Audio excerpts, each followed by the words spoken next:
When the New York Times describes a croissant as one of the best in the world, you know it must be good. Kate Reid's croissants are that good. Every day, fans from around the world queue for a taste of perfection.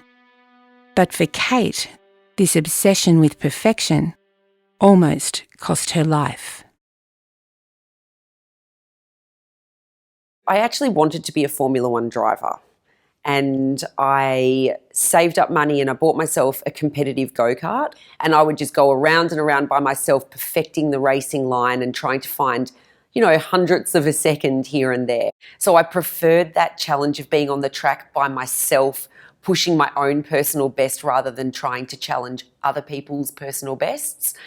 So I realised pretty quickly that maybe the career as a racing car driver wasn't going to be my field.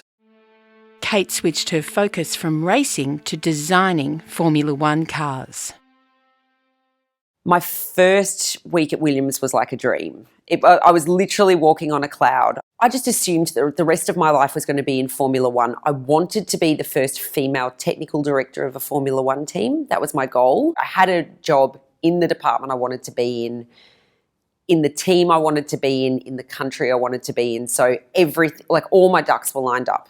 But the reality of living away from her family and friends took its toll. Realising her Formula One dream wasn't everything she'd hoped for, Kate found a new obsession. So I was diagnosed with anorexia formally in 2008, and that was when I returned to Melbourne. And what followed was probably 5 years of very difficult recovery. I was so immersed in this new obsession of mine without something to distract me from it or to take me away from it, that maybe I knew that I was sick, but I was kind of happy in a not happy way.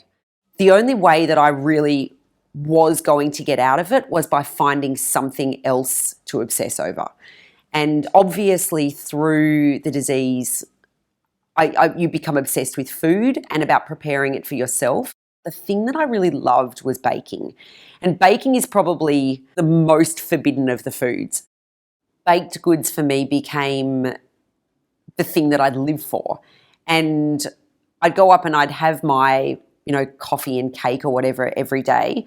But then I still wanted to be around it. So I started coming home and becoming quite elaborate in my own baking pursuits. Applying her Formula One engineering skills to the humble croissant, Kate launched Loon in 2012 and now runs a thriving business with her brother Cameron.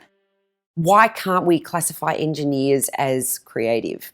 Because if I look back throughout history, and my favourite era is maybe the 50s and 60s of the early space race, where the creativity of engineers really just changed history in terms of our exploration of not only our world but also our universe, and took man and woman to places where we didn't think that we'd be able to go prior to this. And the creativity required to achieve that why is that any different to being, a painter or a sculptor or something that we would classify as creative? So I consider myself a creative engineer. Kate Reid is living proof that while obsession can be dangerous, it can also lead to something wonderful.